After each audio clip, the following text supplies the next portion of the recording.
नमस्कार, पल्लवीज मराठी किचनमध्ये तुमचं खूप खूप स्वागत आहे। रोजच्या भाजीसाठी आणि रस्सा भाजीसाठी महिनाभर टिकणारा मसाला कसा बनवायचा हे आज आपण पाहूयात। हा मसाला वापरून 100 पेक्षा जास्त भाज्या आपण बनवू शकतो। रोजची भाजी बनवताना जिरे मोहरीची फोडणी देऊन फक्त 2 चमचे हा मसाला वापरला ना, बाकीचा कोणताही मसाला किंवा कोणतंही वाटण घालायची गरज लागत नाही। भाज्या सुद्धा छान मिळून येतात, रबरबीत बनतात आणि महत्त्वाचं म्हणजे सगळ्या भाज्या चवीला छान बनतात। भाजी छान रबरबीत होण्यासाठी मिळून येण्यासाठी 2 खास गोष्टी आज आपण यामध्ये वापरणार आहे। त्यामुळे कोणतीही रस्सा भाजी मस्त मिळून सुद्धा येते आणि चवीला सुद्धा जबरदस्त बनते। चला तर मग रेसिपीला सुरुवात करूया।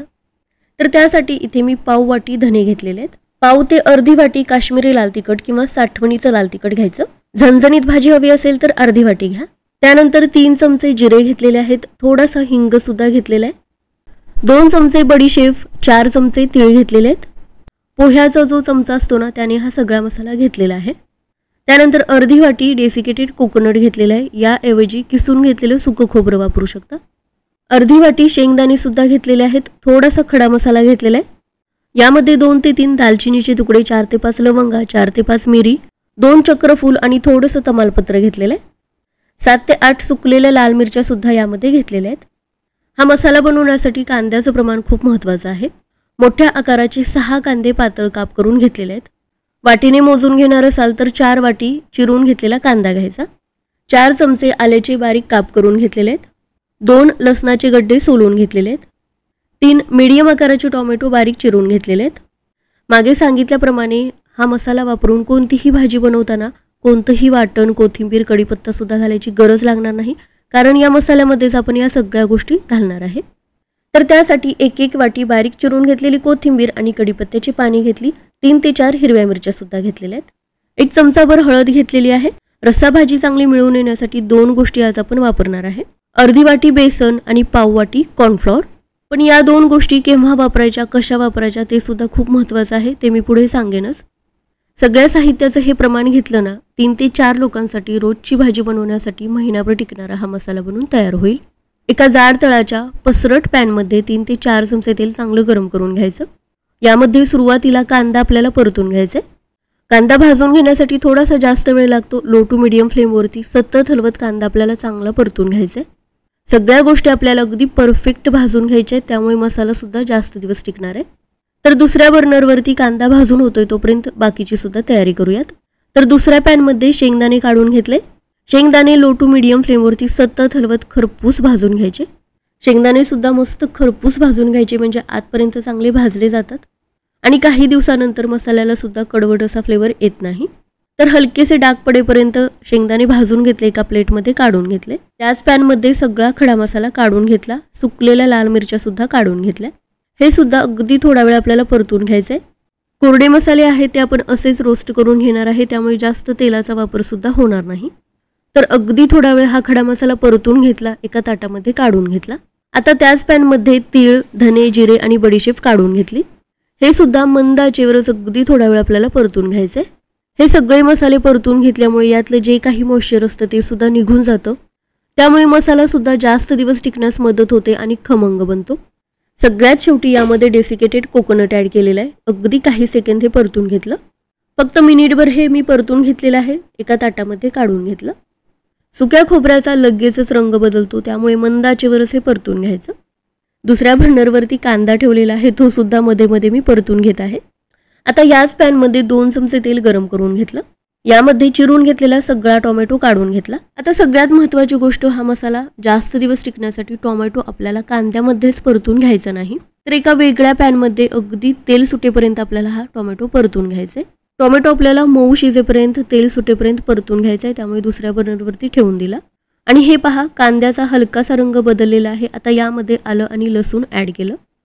टोमॅटो मऊ होतंय तोपर्यंत आलं आणि लसूण सुद्धा चांगलं परतून होईल।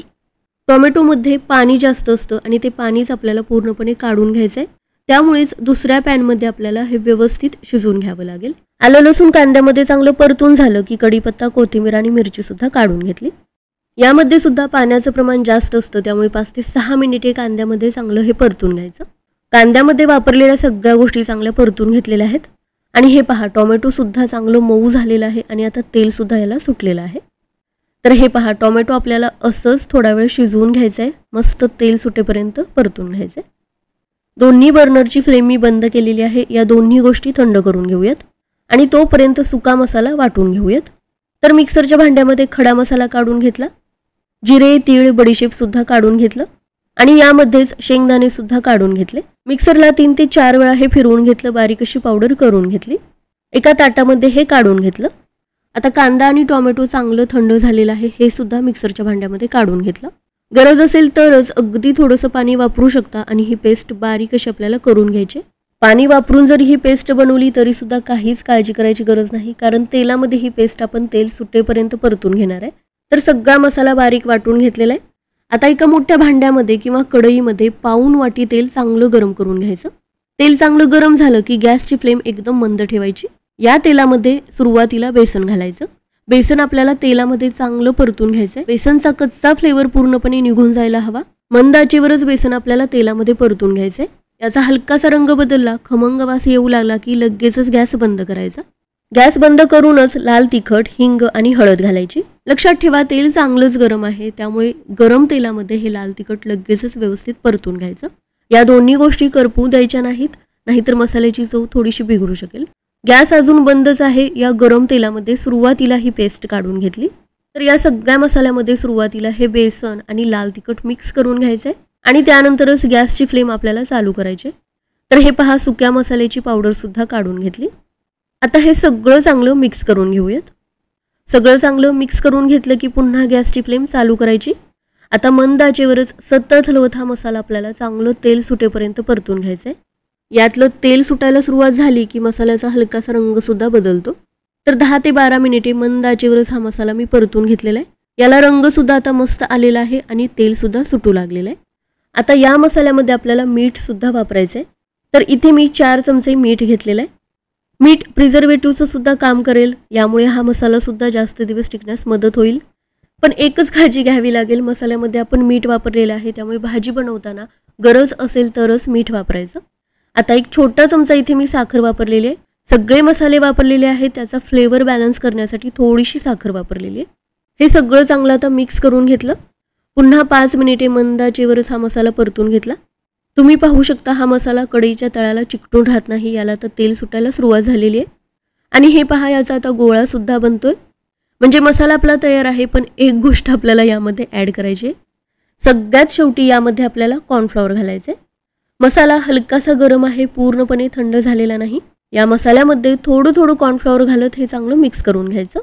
सुरुवातीलाच बेसनसोबत जर हे कॉर्नफ्लॉवर ॲड केलं तर त्याच्या गाठी बनू शकतात, त्यामुळे सगळ्यात शेवटी कॉर्नफ्लॉवर आपल्याला ॲड करायचं आहे.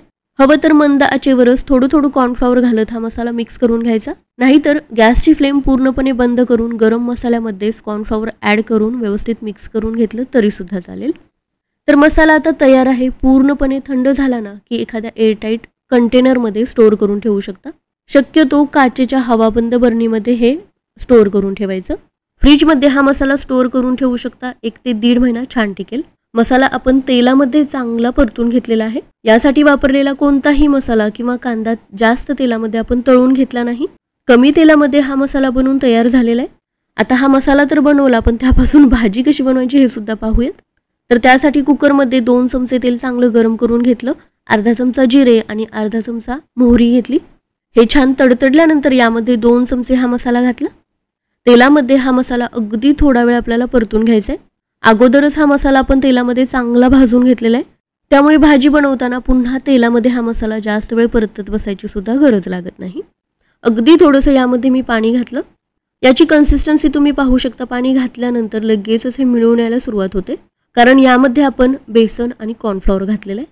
जसं आपण पाणी घालत जाऊ त्याप्रमाणे ही ग्रेव्ही दाटसर होत जाईल. तर हा मसाला वापरून कोणत्याही भाजीला फक्त मसाल्याचाच फ्लेवर मिळणार नाही, तर ती ग्रेव्ही दाटसर सुद्धा बनेल आणि भाज्यांमध्ये हा मसाला चांगला मुरेल सुद्धा. तेलामध्ये हा मसाला परतून घेतलेला असल्यामुळे कोणत्याही भाजीला चांगली तर्री सुद्धा येईल. घरीच हॉटेल स्टाईल भाज्या बनवणार असाल तरी सुद्धा अगदी परफेक्ट बनतील. थोडंसं पाणी घालून मसाला परतून घेतला. आता यामध्ये वाटाणा, वांग्याच्या फोडी आणि बटाट्याच्या फोडी घातल्या. मसाल्यामध्ये या सगळ्या भाज्या चांगल्या हलवून घ्यायच्या. तुम्ही पाहू शकता, जिरे मोहरीची फोडणी दिली आणि फक्त हा मसाला घातला. यामध्ये पुन्हा बारीक चिरून घेतलेला कांदा, टोमॅटो, आलं लसणाची पेस्ट काहीही घातलेलं नाही.